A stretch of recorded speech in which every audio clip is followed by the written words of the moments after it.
Timnas Indonesia saat ini tengah bersiap untuk menjalani pertandingan keempat di babak kualifikasi Piala Dunia Zona Asia melawan tuan rumah Cina. Berbekal 3 hasil imbang dan belum terkalahkan, pasukan Sinteyong cukup optimis untuk mencuri 3 poin di kandang lawan. Pertandingan penting ini akan berlangsung di Qingdao Youth Football Stadium Selasa 15 Oktober 2024 pukul 19.00 waktu Indonesia Barat. Namun jelang duel kedua tim, fans Timnas Indonesia di media sosial dibuat kaget dengan keputusan Cina dalam memberikan fasilitas transportasi untuk Timnas Indonesia. Menurut warganet, bus yang ditumpangi Timnas Indonesia untuk mencapai tempat latihan dinilai cukup buruk. Bahkan, bus yang dinilai punya penampilan lawas itu lebih mirip bus milik BUMN Indonesia Damri dibandingkan untuk kebutuhan tim sepak bola profesional. Tampilan bus yang digunakan Timnas Indonesia selama di Cina terlihat dari unggahan akun @sport77 official di media sosial X. Busnya jelek banget, besok Bahrain dan Cina kasih Kopaja saja, tulis seorang warganet menanggapi hal tersebut.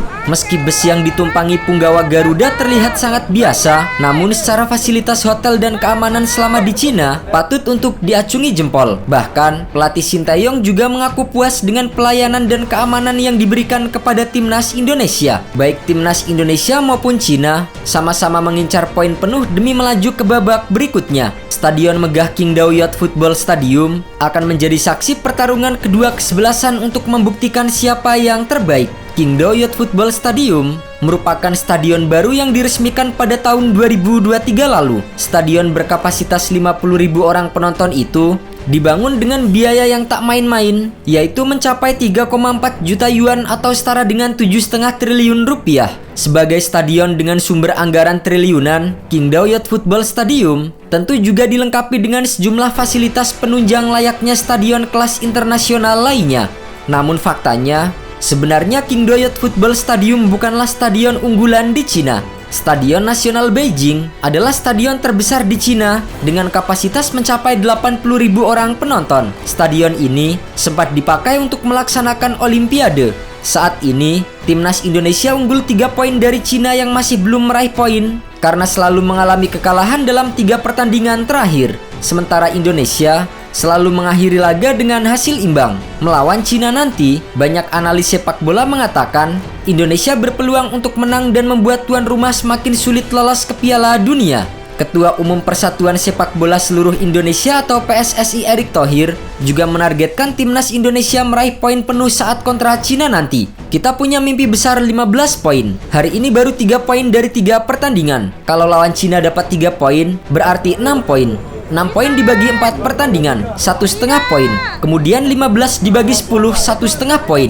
Masih ada harapan. Sementara itu, jelang pertandingan melawan Cina, pelatih Timnas Indonesia Sinteyong mengakui anak asuhnya sempat kehilangan fokus saat kecolongan dari Timnas Bahrain. Tak ingin kejadian itu terjadi lagi di laga kontra Timnas Cina. Ia sudah melakukan evaluasi dan bicara mendalam kepada para pemainnya. Bahkan, menurut Sinteyong, Timnas Indonesia sejatinya bisa saja meraih kemenangan atas Bahrain. Hanya saja, ia tak ingin membahas soal laga kontroversial itu secara mendalam. Saya merasa kami bisa menang di Bahrain. Saya tidak ingin terlalu banyak membahas detail pertandingan itu. Terlepas dari kepemimpinan wasit yang kontroversial di laga melawan Bahrain, pria asal Korea Selatan itu mengakui anak asuhnya sempat kehilangan fokus. Sehingga hal itu membuat Timnas Indonesia kecolongan di menit-menit akhir. Namun, Sinteyong mengatakan telah melakukan evaluasi kepada para anak asuhnya agar kejadian seperti itu tidak terulang lagi. Ia juga telah berbicara dari hati ke hati kepada Miss Helhers dan kawan-kawan. Kami telah melakukan evaluasi dan refleksi atas hal ini, dan saya juga telah berbicara dengan para pemain secara mendalam. Saat ini, Timnas Jepang sedang memimpin klasemen grup C dengan koleksi 9 poin. Timnas Australia, Arab Saudi, dan Bahrain yang punya koleksi poin sama mengekor di posisi 2-4. Sementara Indonesia menghuni posisi 5 dengan catatan 3 poin, dan Cina menjadi juru kunci dengan 0 poin. Kemenangan atas Cina akan membuat Indonesia meraih 6 poin dan merangsak ke posisi 2 klasemen grup C di bawah Jepang. Berbicara mengenai persiapan Timnas Indonesia jelang menghadapi Cina, kejadian tak biasa terjadi sehari jelang Timnas Indonesia melawan Tiongkok. Latihan skuad Garuda diketahui dipantau oleh seorang warga lokal dengan menggunakan drone. Peristiwa itu tersaji ketika timnas Indonesia menjalani latihan di Qingdao Youth Football Stadium. Hal ini terbilang mengejutkan, mengingat Garuda tengah menjalani latihan resmi sehari sebelum pertandingan melawan Cina. Sebagaimana diketahui, latihan resmi merupakan hak yang dimiliki oleh setiap tim yang akan bertanding sehari sebelum pertandingan dimulai. Sesi tersebut biasanya dilakukan di stadion yang sama dengan pertandingan selama 120 menit. Latihan resmi itu sangat krusial bagi setiap tim yang berlaga, termasuk timnas Indonesia jelang melawan Cina, di mana itu menjadi kesempatan para pemain untuk beradaptasi dengan lapangan, rumput, dan atmosfer stadion tempat pertandingan berlangsung. Awak media saja umumnya hanya diberikan kesempatan 10 sampai dengan 15 menit untuk mengambil gambar, lalu latihan digelar secara tertutup. Para wartawan juga tidak diperbolehkan melakukan wawancara. Namun, sehari jelang duel Cina melawan Indonesia, petugas keamanan di stadion ternyata kecolongan. Pasalnya, ada satu orang yang mencoba memantau latihan Garuda dari luar stadion dengan menggunakan drone. Kejadian itu terungkap oleh salah satu warga negara Indonesia di stadion.